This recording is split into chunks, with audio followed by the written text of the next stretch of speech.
Mga kadog lover, papunta po tayo ngayon kay Lolo. Dala ko po yung ulam niya ngayon na adobo. Yan po. Yan po. Nasa entrance na tayo. Imimit natin si Lolo at si Muning. Tingnan natin kung sasalubong ha. Napakasarap po ng kanilang ulam ngayon. Adobo no. Niluto ko adobo. Actually masarap yung luto ko.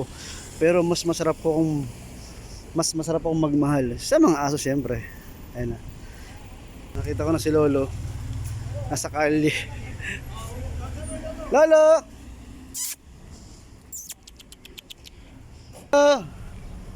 Ayan po siya. Oh, ay, ito tayo. Sumalubog sa akin. Ito. Kakain na. Gutom na. Muning po si Muning. Yan po mga kadoglaber, kumakain na si Lolo. Si Muning mamaya pakainin ko. Ayan po. Ayan. Gutom na gutom. Ayan, naubos yung chicken. Grabe. Gutom na gutom po. Kakain ka lang dyan ha. Actually hindi siya maalis dito. At yun nga.